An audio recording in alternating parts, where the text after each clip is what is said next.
আমি খুব কষ্ট পাই, ভীষণ কষ্ট পাই যখন দেখি যে আমাদের ছেলেরা মারামারি করছে কলেজে কলেজে। এই এখন যখন তোমরা এত বড় একটা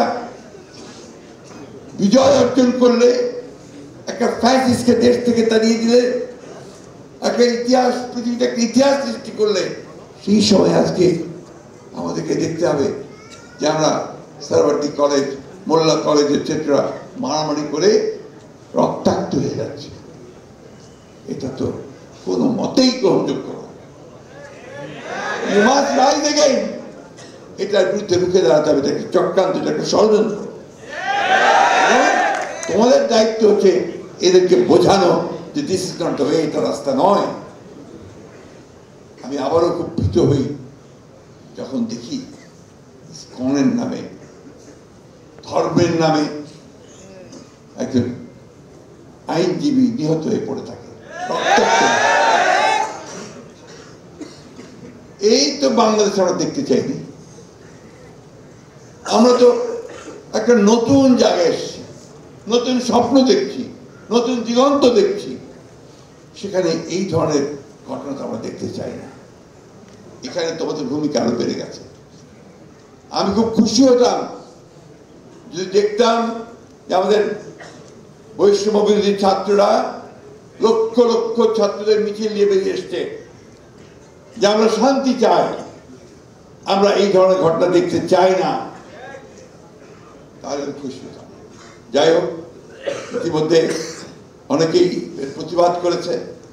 আমার কাছে ভাই, এই বয়স্ক মানুষ, জীবনের প্রায় শেষ সময় এসে গেছি। একটাই অনুরোধ যে আমরা যেটা অর্জন করেছি সেটা যেন আমাদের বৃথা না যায়। কারণ সীমান্তের ওই পারে ফ্যাসিস্ট বসে আছে, তাই না? সীমান্তের ওপারে বসে আছে। ওখান থেকে নতুন নতুন চক্রান্ত, ষড়যন্ত্র করা হচ্ছে। প্রতি মুহূর্তে তারা একটা ঘটনা ঘটিয়ে সেটাকে ফেরাত করে পৃথিবীতে বিশ্বে দেখাতে চায় যে বাংলাদেশ নাকি মৌলবাদীদের দেশ হয়ে গেছে। বাংলাদেশে নাকি এখানে সমস্ত সংখ্যালঘু ভাইদেরকে নির্যাতন করা হচ্ছে। এটা করছে না? কি হচ্ছে? করা হচ্ছে। ভারতের পত্র পত্রিকাগুলো থেকে, আমাদের সোশ্যাল মিডিয়াতে এমন ভাবে রাখা হচ্ছে যারা বাংলাদেশে এখন এই ধরনের সমস্ত নিকৃষ্ট ঘটনা করছে। ঘটনা তো তা না।